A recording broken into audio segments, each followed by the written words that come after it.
Assalomu alaykum qadrli futbol muxlislari. Kecha tunda O'zbekiston milliy terma jamoasi Niderlandiyaga qarshi o'rtoqlik uchrashuvida maydonga tushib, 2-1 hisobida mag'lubiyatga uchradi.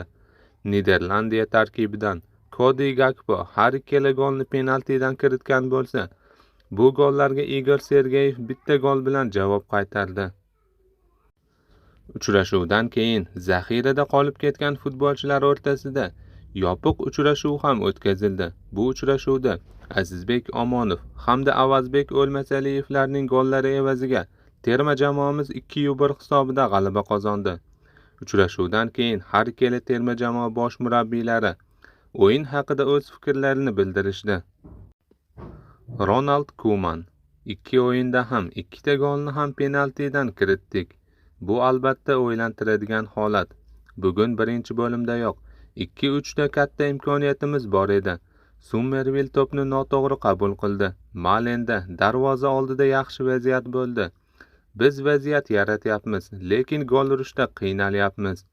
So'nggi 2 o'yinda biz o'yindan kamida 3-4 ta gol urishimiz kerak edi. Ammo ijobiy tomondan qaraylik. Balki buni yakshanba kuni amalga oshirarmiz.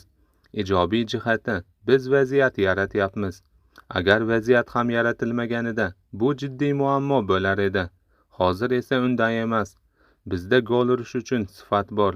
Faqat so'nggi 2 o'rtoqlik o'yinida bu ish bermadi, dedi Ronald Koeman.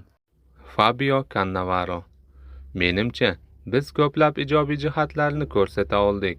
Hisob 1-0 bo'lganidan keyin ham maydondagi tartib va liniyani yo'qotmadik. Jamoa bo'lib harakat qilishda davom etdik va oxirigacha kurashdik. Bunday darajadagi milliy jamoalarga qarshi o'ynash oson emas. Biroq jamoam o'yinida ko'plab ijobiy jihatlarni ko'rdim. Bizga aynan shunday o'yinlar kerak, chunki bunday raqiblarga qarshi maydonga tushganingizda doimo nimadir o'rganasiz va tajriba orttirasiz. Umuman olganda, uchrashuvdan mamnunman. Futbolni xatolarsiz o'ynab bo'lmaydi. Bu mutlaqo normal holat. Bizning vazifamiz futbolchilarga shunday xatolar sonini imkon qadar kamaytirishda yordam berish. Lekin rostini aytsam, men himoyadagi xatolardan ko'ra ijobiy jihatlarni ko'proq ko'rdim. Tayyorgarlikni 1 oydan ham ko'proq vaqt oldin boshlaganmiz. Legioner futbolchilarimiz esa keyinroq jamoaga qo'shildi. Shunga qaramay, jismoniy tayyorgarlik borasida yaxshi ish olib borganimizga ishonaman. Albatta ayrim futbolchilar bilan bog'liq hali hal etishimiz kerak bo'lgan masalalar ham bor va biz ular ustida ishlashda davom etamiz, dedi Fabio Cannavaro.